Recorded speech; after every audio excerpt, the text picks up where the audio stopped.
Well, India were unbeaten under Rohit Sharma's captaincy in Asia Cup so far. It was not to be because, as it happened, Bangladesh have finally managed to win a game against one of the heavyweights. They've beaten India. I have Nikhil and Gurkirat with me to sort of review this dead rubber, as some people might call it, but it's a very big win for Bangladesh and plenty of good lessons for India. First thoughts, guys. I mean, there are 3 ODIs going on. I just want to know at which period of time, which game was keeping you hooked the most. Yeah, I was mostly watching this one, and then in between I switched to South Africa, Australia because of Class and Madness. Couldn't catch the whole knock, but in that knock of 174 or something, he scored 130 runs through boundaries, more than 80% of your runs in boundaries. That's insane. It's Yeah. madness. Yeah, they scored around 257 runs in the last 18 overs. But yeah, I'm pretty sure no one was watching the England-New Zealand game. I mean, that Almost close to what India scored in the entire innings. Yeah. Okay, so let's come back to this game that we're reviewing, and we cannot not start with Shubman Gill, guys. I mean, Nikhil, I want to know from you: is this the best knock of his ODI career so far? Yeah, pretty much. I think would be very hard to argue against it. Tough opponents, tricky deck, almost no support from the other end at any point of time. The lone man batting at the strike rate also that was unmatched for a long period of time. So almost most boxes ticked, and towards the end you felt probably just a shot or few away in terms of had Axar gotten a few away when he tried to go big, maybe he wouldn't have gone for 2 back-to-back sixes, but you knew he had to keep going, and wouldn't fault him for that, honestly. I think the last time India lost in Asia Cup game to Bangladesh, another guy scored 100 in a losing cause. And that was Sachin Tendulkar. This is Shubman Gill. I am not drawing any other parallels, but lots to learn for India as a side from the game today. Gurkirat, what was the best aspect of Shubman Gill's knock today? There was a period in between, I thought, where he got stuck after reaching a 60 because his strike rate came down. And it was important that he did not throw his wicket away at that point of time. And I thought that he bided that time well in that period. And then when Mehdi came on and he knew, okay, this is a matchup that I can take on, he's going to turn the ball into me. He took his chances and, got those sixes. I felt that he could have finished the game, but maybe a shot too many, and probably the weather got to him, a tired shot, because slightly wide, maybe, but it would be being way too critical and being way too harsh, because it was a very good knock, without a doubt. And I want to ask you, because we were discussing this in the early stages of Asia Cup, you said that Shubman Gill is not a lock. Is he a lock now in the 11? No, to me, he is the biggest positive of this Asia Cup for India. I mean, the knock he played against Pakistan and a completely contrasting knock that he played today. That was a good wicket to bat on, but the bowling attack was very difficult and the ball was doing a bit. He gave India a flying start. Today, he needed to bide his time. He did that really well. On the contrary, I personally felt that others around him did him a massive disservice. I felt others did not trust Shubman Gill enough, and they tried to be, I don't know if that's the right word, but they tried to be a bit of a hero themselves. On the other hand, they should have they should have applied themselves a lot more and feel that Shubman Gill is playing a decent knock there and is maintaining a tempo. So just being out there was far more important. Anyway, this is perhaps what I feel, but yeah, never mind. I mean, like I said, he's the biggest positive. I want to talk about a few other aspects related to India's batting. But first and foremost, we should appreciate Bangladesh as well. The first innings, we already spoke in the mid-innings break about their batting. Now, when it comes to their bowling, to take it from top, Nikhil, have they suddenly unearthed a goat with a goatee? I'm talking about, of course, Tanzim Hassan Saqib. Tanzim Hassan. See, I think he's someone a lot of us saw in the under-19 circuit, where we felt that, okay, there is something for Bangladesh to work with, and you saw that in the way he started. This the he started the innings, and I felt India were again. Just we'll talk about India later. I think in terms of the combination also, I have been harping like whatever you want to call it in terms of how spinners and other pacers have got their plans far more better than India. India have been very rigid with their plans, and you saw in also the way that Tanjit bowled to Tilak. Same line, there is no room for you to get away, and that is great to see from a guy on debut. And then, of course, he was backed up well enough from the other end. Quickly went to Nasum there from the other end to not give anything away. Gill got a few boundaries, but that's what he is in form. So he is the most likely to get you the runs from that position. So I felt Bangladesh always had India in check, and the moment they started to take a lot of wickets, India kept wilting under the pressure of unable to rotate strike versus spin. Because even as Padi said, Gill got to his 50, but at that point of time, you almost felt he was still going at run a ball. But as you said, from the other end, it almost as if feel like there are two different pitches being used for two different batters. So I felt in terms of that, they'll rue not making the most of the first power play. As you said, a lot of soft dismissals for me. I feel a lot of wickets where one shot too many or a risk gone too wrong, and you could say that for Rohit, for Shubman, for Axar as well. Hmm. Gurjeet, I mean, sticking with Bangladesh for just one more moment. Although the numbers do not reflect this as a whole, Indian spinners collectively went at an economy rate of 5.3, whereas Bangladesh spinners went at an economy of 5. But just by watching, it just felt like Bangladesh spinners were discernibly better than Indian spinners. What was the difference there? See, one is obviously they bowled bigger proportion of overs, and two, strike rotation wasn't as easy. It goes back to something that Nikhil spoke about in the mid innings show, uh, just the pace that they were bowling at, and Hmm. again, you will have to credit the likes of Shakib and Tawhid here that they were able to complement each other against the kind of spin that was being thrown at them. Left arm spin, Shakib, decided that he'll attack left arm spin, and Tawhid will attack the off spin. And then they were also, see, Shakib is also a very seasoned ODI player. He knows how to, turn over the strike. With India, that did not happen. Once KL Rahul was dismissed, they were in a spot of bother because Sky, I mean, again, a very, I don't want to be too harsh, but it feels like that he's not learning from his mistakes in this format. Just kept attempting the same thing again and again rather than trying to turn that strike over. Got a few boundaries, yes, while playing the late cards. And, overall, again, when he attempted that sweep, it's not that his own strike rate was below the mark or something, or there was a need to play that stroke. Given that that had not been successful, there was a close call earlier, so maybe could have avoided. Uh, Ishan Kishan, again, we know that strike rotation is an issue with him, and on these pitches it highlights even more. So it was a combination of a lot of factors. Bangladesh bowlers bowling slower and better trajectories, and then Indian batters also getting stuck. So l- all of it just, what you said, made it look like that Bangladesh spinners were far more effective. Hmm. Nikhil, talking about Sky, I mean, we often say that Indian batters don't sweep. It on when we were watching Sky, it almost felt like that वो सबका कोटा पूरा करने का try कर रहा है. I mean, what is your takeaway about him after this match, or do you feel there is still time for India to sort of not try to be very rigid about trying to force fit Sky in the ODI scheme of things and go back to someone who is averaging 50 plus in ODIs after a decent sample size? I'm talking about Sanju Samson here. Of course.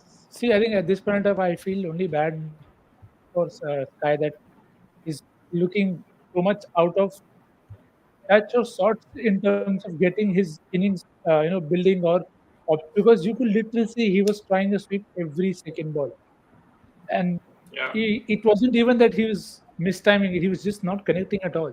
And sometimes you feel that it's okay. See, it's a very thin line between saying that "Arey, he's our guy that we've backed, so now we can't go back to somebody else. But the point is that guy doesn't look in that to be having in that zone, in that confidence that you'll suddenly say that, "Arey, ek game." See, I wanted him to. Paji also wanted him to get a score. I also wanted him to get a score so that he just feels good about himself that if at all he gets a chance when in the upcoming games, he'll win a better shape. A good example here is Gill-Kishan. He did so well in that Bangladesh in that Pakistan game. Suddenly, everybody wanted him ahead of KL. But what's come today, it's not something that has surprised any of us that starting versus Spain in the middle overs, it's not something that is best at. And at that spot, you're most likely going to end up doing that only in most of the games. So it's one thing to say that okay, this will work, then we'll stick to it, but it suddenly just doesn't solve. And teams are also good enough to make the most of that opening, that they know this is their problem with him, so they will target him there. And it's, I don't know, I don't think they could have promoted him earlier, because they clearly thought that Tilak Verma is the guy, will push him out at 3 under these conditions, which is fine. Matlab, they had that plan. But with Sky, see, I don't think they'll be able to go back to Sanju. They've spoken a lot about Sky, Hmm. and they've given him enough backing that they'll say कि भाई कभी ना कभी तो चलेगा. At this point in time, with Shreyas' injury, that spot is becoming even more and more like defense against the dark arts kind of spot. Like you're not able to just find a guy to settle there. Hmm. Yeah, So I mean, is it more of a ego thing now, Gurkira, that they have defended Sky so much that now if they go back to Samsung, it almost seems like, oh, we made a mistake in first place, and no one close to us admits a mistake, right? see, it's become a case of cost sunk fallacy. We've seen this with IPL teams, wherein if you've put if you've bought someone for a Hmm. huge amount, then you want to keep playing. You will move all the 10 players or all in the entire batting and everyone just to make sure that this player who we have bought for 13 plus or 14 plus or 15 plus or 16 plus crores, that player should fit, because you are more concerned about proving that rather than looking at the larger picture. And this is the same that is happening right now. I am not I am not entirely sure if it's the right thing or should they really go back to Sanju, because there are both positives and negatives to it. Because if you go back to Sanju and you drop Sky at the last moment, then you are essentially saying this to other fringe players as well, that okay, your spot is also uh, under question or could be under threat. So that is the But one side effect. sorry to cut you here, but then none of the other fringe players have had a low run Yeah, like him. they haven't had the same backing. That is true. Yeah. That is true. They haven't had the same backing. But yeah, that's what I feel. I mean, I am very split on this. I can see the logic in reversing this, and I can also see the logic in sticking with it, because sometimes you have seen come some players who you keep backing, they just click at the moment when no one expected to. That's how this game has been. So yeah, it's you. If you rather wanted to go to Sanju, you should have. And all of us have discussed it, that there was far more merit in going with Sanju, given Yeah. everything that was in display. So I don't know. Maybe if they want to really entertain thoughts of going back to Sanju, then Australia series they should really give him Hmm. that game time. Yes. Although it's not going to change anything, because he's grabbed each and every chance that is out there. But sometimes it's about the last throw of the dice, and you really want to see just for your own conviction. I don't know. It's a very tough spot to be in. Yeah, specifically when, let's say, a scenario occurs where Shreyas Iyer is not fit even by the time of the Australia series, then one of the spots in the World Cup really opens up, and then you have two choices: either you go to Sanju, give it to Sanju, or give it to Tilak Verma. But at this point of time, you're already sort of gambling with Sky. So do you want to also gamble with Tilak Verma is a bigger question, because Sanju Samson will not be a gamble. He's someone who has been playing this format and has proven that he's done well. He can sort of survive in this format. So I think is a bigger question to ask. As always, Pranav Anand has asked a very interesting question, and this is something that I wanted to touch upon as well. Gurkirat, you mentioned that Shakib and Tovit Ridoy were basically having a very good matchup batting in the first innings, and we spoke about this in the mid innings. And Nick, I want to kind of know from you, when Gill and Ishan were batting together, did you feel that they actually exploited the right and left hand matchup pretty well, because the way Ishan Kishan got out, he got out to the negative matchup. Whereas it would have been even more prudent for him to try to be off strike against the Australia. What do you think here? So I think it. Yep, Adi, go on, go on. No, no, you can go. I thought the question was addressed to me. Yeah, which is why. Sorry. So I think I asked it to Nikhil actually. Yeah. I think this is strike rotation problem. Exactly what's Yeah. happening with Gill and Kishan there. That see the fact is, Tawhid Rida is a naturally good player of spin. So is the case with Shakib. Gill is good player of spin, but not Kishan. Not Kishan, who's new to the crease. So I think it was also Gill who was trying to get used to the pace and the spin that was being bowled to him, because Bangladesh bowlers were tight. So it wasn't that it was easy to rotate. There were balls that were turning. He was trying to get the cut going as well. A lot of times found the fielder. So you kind of felt that okay, maybe they're taking their time, and just when you felt that okay, now maybe something will happen, Kishan just got out there. So I think it with Kishan, it's not something that we are sold on any which ways in terms of finding ways to get off strike. So the time when Shubman also slowed down was the time when Kishan also came in. So I think it kind of compounded their problems, that Gill did not want to take too many risks and was happy to just play out time. But Kishan just didn't find a way to rotate strike, which is again not something that's happened for the first time. And it's not that Gill can only play off spin and not take on left arm spin. I think we talked about this in the past. It's not that Kishan अगर Shakib को खेलता तो better खेलता. There have been issues for Kishan in that sense as well. So I don't think it would have been easy. The situation just got the worst out of that bit, and India lost Kishan. Gurgeet, yeah, you also wanted to make a point here. No, no, it is pretty much the same issue. Like the situation in which also Kishan came out and knowing what was to follow. I thought he was himself a little bit under two minds, because he tried to grind in the previous game, and that didn't really work out well. So that and previous game as well, he got out to off spin. So if anything, I think the last two games will probably mm, at least make sure that the shouts of not bringing in Kishan straight away into the 11 for in place of Iyer or in place of KL will go down, because it's something we've discussed at length that his strike rotation problem is an issue. If he bats in the power play, he can find those gaps, and by the time the power play ends, he's settled in, and then it becomes a lot more easier for him to then maneuver the ball and find the gaps. But yeah, starting against spin, especially in the middle over, is not currently not his cup of tea.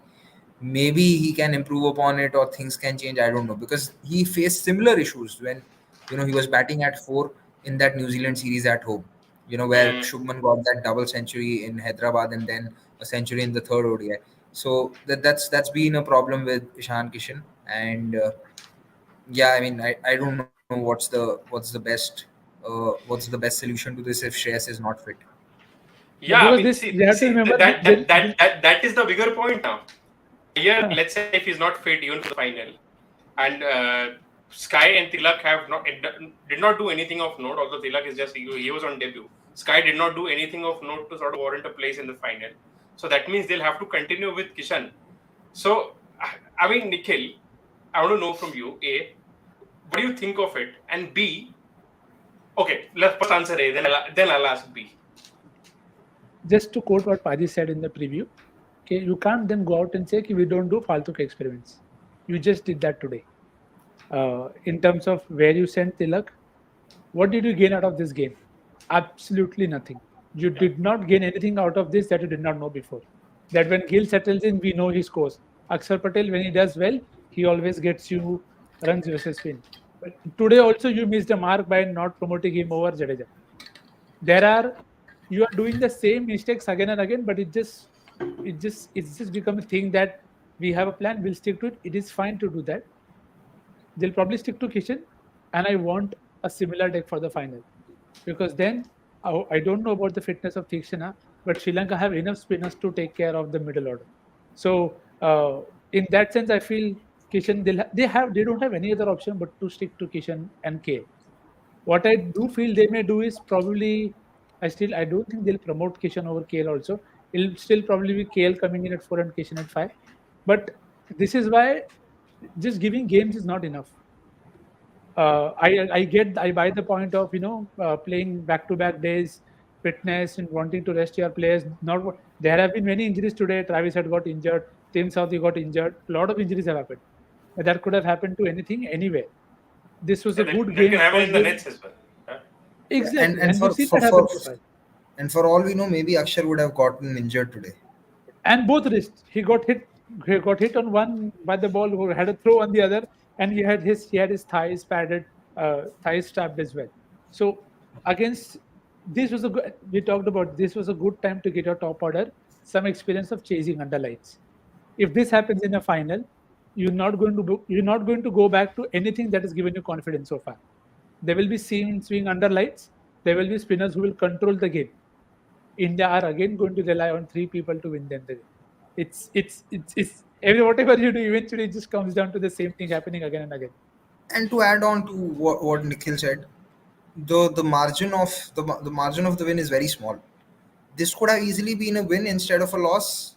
Maybe if Akshar had come ahead of Jadeja, and Jadeja's batting with Yeah, each and every game. we will come to that, Gurgil. Just before that, I just want to close the loop on Axar because I have a part B to ask.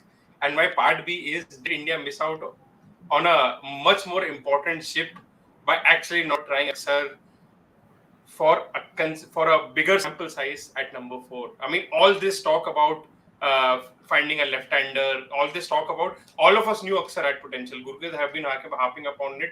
I wrote a piece myself that Axar actually is the best bet if either of Iyer or KL Rahul are not fit. Do you think India missed a bigger boat there by not trusting Axar enough to give them enough chances to bat at 5? Because his spin gives top at this point of time. I mean, India would give everything to have that flexibility of having Jadeja the bowler but Axar the batter. Yeah, this is not only this. They also missed the chance of not batting Gill-Kishan in the middle order in West Indies. They had the opportunity. They had 3 games. They could have done it, but they didn't. And you know, Rohit, the day squad was announced, said, "Oh, we tried Akshar at 4. You tried him Yeah, for just one once, game. one That match. that Yeah. doesn't count as trying. Now, Mm. if tomorrow you say, "Oh, we tried Tilak Verma at number 3," that doesn't mean anything. One game doesn't mean anything. So I had that disagreement that day as well, and I have it today also. The only way I feel that if Shreyas is not fit, the only workaround that India can look at, I'd want, like Nikhil said, I want Kishan to bat in the middle order in the final. But if he still doesn't click then, and if you get to know that Shreyas is not fit even for the Australia ODIs, the only possible or workable solution that I feel is, which is something that I discussed even ahead of the preview, is then that India move Gill at 4 and move Kishan at uh, move Kishan at opening and have KL at 5, because Gill still has the game to play spin, even left arm spin. So does KL. But Kishan right now, strike rotation in the middle order is not giving any confidence. As an opener, he might still give you returns. But if you are forced to play Kishan because Shreyas is not fit, the best way is to then open with him and Rohit and move Gill to number 4. It is not ideal. In an ideal world, I would not like it, and it's not something that I feel is the best solution. But I mean, it's not something which really makes me happy. But I just think that it could be the best out of waste if you are found out in that solution, in that conundrum. But don't you think it will be too much randomness so close to the World Cup? I I would mean, rather. just now I have said for me, Gill is the biggest It positive is, of this it session. is, it is, but they've caused it themselves. Maybe, They've but there caused is it one themselves. option that I'll suggest. Don't play Kishan at 5. Play Axar Patel. Yeah, if if if you Why if you are where is there convinced, a problem there? if you are convinced, like we are convinced, but if the team management is convinced that Akshar can bat at 4 and 5, then that is the best possible solution. But I don't know when that conviction with Akshar's batting is going to come. And for See, I anyone, think any the management, the not just this the management, even problem. the Delhi Capital management. I don't know what he does in the nets. क्या मतलब क्या वो coach से बात नहीं करता या he पता नहीं, I it's mean like maybe he's batting like Chris Martin in the nets. We don't know. yeah. See, I think the problem that is also not helping here is Jadeja's batting form. if you had somebody who's again a left-hander and is doing well versus spin, countering them, getting promoted up the order, we wouldn't have so much discussion on getting an extra. You are now looking at pushing two left-handers in the middle order because people are getting stuck versus spin. So consistent runs from Hardik Pandya haven't come. They came against Pakistan, but Jadeja's form has been dipping Yeah. for So some time now. before we dive into this, I just want to state some numbers, and then of course both of you can give me your opinion. Now, this is since 2020. Jadeja has played about 20 odd ODIs. He's batted 18 times. He's averaging 36, which is decent, not bad for a number 7. But his strike rate is 75. And his strike rate against spin is 68. We all know that he has never been an elite spin hitter. But on the contrary, all of us have always agreed that he's a very good pace hitter. But in this period, his strike rate against pace also has been just 78 for a number 7 batter. A, is it enough? B, what is going wrong? And you can choose who want to answer A and who wants to answer B. See, I'll just state a few things and then Paji can take over. I think India's problem there is अक्सर खाली run बना रहा है, wicket नहीं ले रहा है. Shardul wicket ले रहा है पर रन नहीं बना रहा है, और जडेजा विकेट ले रहा है पर रन नहीं बना रहा है. तो इट्स लाइक एक दिन में एक ऑलराउंडर से एक ही मिलेगा भाई. तुमको आगे का जो देखना है देख लो. Please, Paji. Sorry. It's certainly not enough for sure. What is not clicking all of a sudden is difficult to point a finger at, because 2021 IPL was probably the best that I saw Jadeja bat against pace. He was really keeping his shape and playing those strokes that you expect from a pace hitter. He was going inside out against pace. He was able to use the pace and maneuver the ball behind square on the offside. And if at the odd occasion if the ball was pitched in short, he was able to get inside the line and pull and hook it. Was also able to slog decently there in the 2021 IPL. Even in the 2020 IPL, there were a couple of games which he did well. So I don't know what has happened, because last IPL his batting wasn't clicking. This IPL, barring that final, his batting did not really click. And yeah, it's difficult to point a finger at that what it is. I to some extent I feel teams have started to bowl slower deliveries at him, and that is where sometimes if he has to manufacture that pace, he loses his shape or he has to reach out. But someone who's been playing for 15 years now, that batter should be able to know that, okay, if a slower ball's coming at me, I can look to rotate strike against it, and then I can choose my options better. I mean, today's hike was just so ugly. I mean, I have nothing to say on that dismissal. It's just, and my mind goes back. It's not just taking low percentage options in one game, or a game here or there. That Chennai ODI, Zampa was bowling his last over. 2 overs of Stoinis were remaining to come, and he's capable of scoring runs of Stoinis. He's played enough on that pitch in Chennai, but he got out playing a low percentage shot to Zampa against the spin. I mean, one thing is your execution can go wrong while going for a high percentage shot. That is acceptable. That can happen to any batter. It's like how Rohit Sharma gets out to a pull shot. There is some logic attached to it, or Virat Kohli getting out to playing that drive of his. But Jadeja doesn't succeed against spin in general. So for him, taking those options or routes is something which is really not. It doesn't speak highly of his skills as a batter right now. There is a problem, and it needs to be addressed very soon. But Nikhil, I mean, India cannot do away with Jadeja as well, right? I mean, they have to have a 11 around him. There is no other alternate at this moment. See, of course, you want to use him better and get the best out of him. Sometimes with Jadeja, again, it's a very personal opinion. I feel sometimes you have to really tell Jadeja what to do. And I could be wrong in making that assessment, but I feel if you don't tell him exactly what is to be done, you don't get the job done. So sometimes maybe like what happened when he did 10 from 2, that he had no other option but to go for it. And maybe that just freed him up and he got the hits done. In the 2019 game, 2017 game that we talked about, there was no other option. So he was more than happy to just keep going. But you see the number of times that it has come up naturally, it hasn't been a lot. So a lot of people still blame the tied game against Afghanistan that it shouldn't have been a tie. He should have been able to find a way to close to win the game. So you take in those batting examples, and even with the ball, something that I've been harping since the start of the IPL, that he's bowling too quick. Now he's getting wickets, but there are other sides who are bowling slower and getting more wickets. So if there is a way to use him better, what is it that is stopping either him or the management to be able to find out that okay, this is the problem, this is where we are falling short of it? Because as Padi said, you suddenly can't lose the game, right? I mean, we've seen him pull Lockie Ferguson and hit everybody, use square side of the offside as well. So it's not that he doesn't have the game, but maybe there is something that has to be told, or just making better decisions under pressure. As Padi said, And there has a to be lot of some these talk there. shots he will be able to execute in test matches. Mhm. Yeah, I think with It's not Jadeja, that he, yeah, it's with not that he Jadeja, doesn't have the shots against pace. Yeah, exactly. yeah, I mean, if Jadeja at times it is almost as if कि batting चलने लगती है तो bowling में कुछ गड़बड़ होने मैं लगती है वही ना बोल रहा वो. हूँ, एक टाइम पे एक ही चीज हो रहा है. That is India's biggest problem. If even if they had two of the four, they have four all-rounders right now. Even if two of them do both those departments decently, they'll just look a far different side. At this point of time, the problem is only one of them is clicking for all four of them at times. Hmm.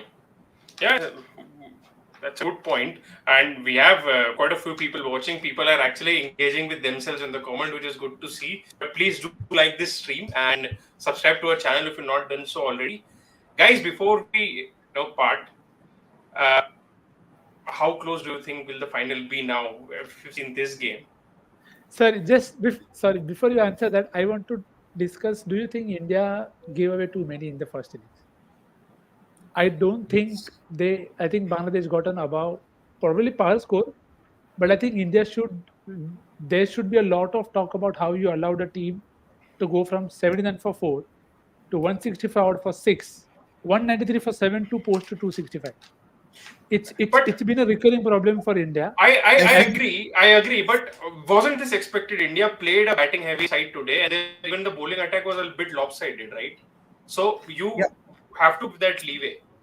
So for all the faults in batting that happened today, I feel that India still lost the game with the ball, and primarily because of being rigid with the ideas. Like Shami not bowling his quota of overs is something that I can't explain. I really can't explain that. And the amount of runs that got scored in the like edges and all that is fine, but there was some poor bowling also in the last few overs. So maybe it was, I don't know, maybe because it was casual, they were casual. I don't know, but I still feel this game was lost with the ball rather than with the bat. Hmm. Yeah, Yeah, I but mean, the reason I wanted to say that is, if you see in the chase, nobody looked at to seem to be able to get into the pitch of the in terms of the pace of the pitch. Apart from Gill, everybody struggled. So hmm. it never looked like it was a score where you should get 265. Maybe 220, 230 was a ideal scenario, and maybe they also expected the pitch to get better under lights, but it did not happen. So I felt that is also something that India will want to keep in mind, because come Sri Lanka, if teams are going to really figure out that you don't lose, let's even we go back to the Sri Lanka game that we played last time. It was only those twin strikes suddenly towards the fag end that you got back into the game. Because Hmm. otherwise, Sri Lanka clearly looked like they were chasing this down with decent amount of time left at one point of time. So, in that sense, I feel there will be a lot of pressure on Bumrah and Siraj. Not to forget the catching. I don't think India Yeah. took their catches well today, but it's not happened for the first time. We've talked about India's catching efficiency being one of the worst in the last few years. So I don't think the final is going to be like in 160-40 in India Yeah. or Sri Lanka's favor. Yeah, I think it's going to be very like I close. said in the mid innings, that an easy India win. Uh, challenging win भी सोचे थे हम, challenging loss हो गया. You know, This Asia Cup has been. Somesh, you have nailed down all the predictions in this Asia Cup so far. Absolutely nailed everything, them. absolutely. By the way, by the way, if if Avnish was there today doing the show, I am 100% sure that Akshay would have joined me, and he would have just asked Avnish about आज अक्षर की batting देगी. He was telling No, me, but yeah. No, but important point about fielding. Just a last bit of a serious point that I want to make. India dropped a few catches in the Nepal game. Yeah. What's the Nepal game? Yeah, that was a Nepal game Yeah. where a lot of people were fielding after a while, after a gap.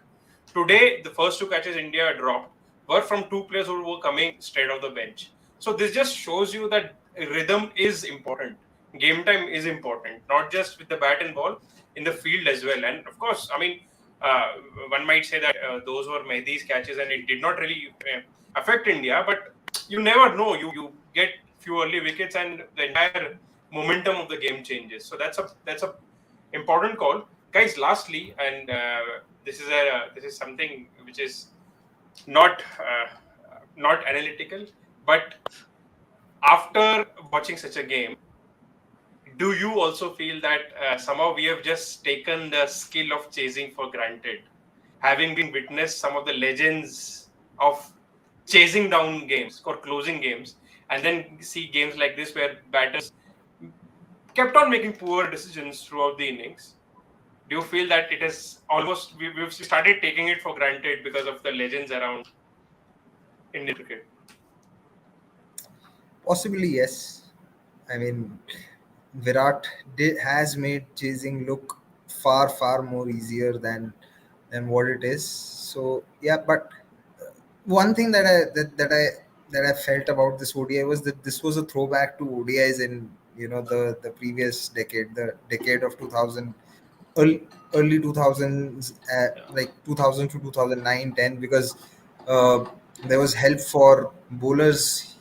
The team batting first was able to reach a respectable score despite a collapse, and then you had an initial collapse for the chasing team, then some consolidation, and then game going close. And this is how the ODIs were last year between Australia and Sri Lanka as well in Sri Lanka. So Sri Lankan curators deserve, groundsmen as well, they deserve a lot of credit for the pitches that they have put on, and being able to make sure that the games are being held with the way they cover the entire ground, and not a lot of overs are lost despite all the rain. Hmm. Yep, I think Sri Lankan groundsmen have been the man of the tournament so far, and those who deny can debate this separately with me. With that, we've come to the end of the show. Uh, a lot of people tuned in, and thank you everyone for. I mean, not so late. If you have been watching this Asia Cup, this is still an early finish, a timely finish, no rain intervention, and we wish there is no rain intervention in the final as well, which of course would be between India and Sri Lanka. We'll be here for the preview during the mid innings and at the end of the game, and hopefully we're just hoping for a very good game. Nikhil Gurkirat, thank you so much for joining, and please like this stream and subscribe to the channel and share it with your friends if you've not done so already. Good night and see you day after. See you. Rest well. Good night. Bye.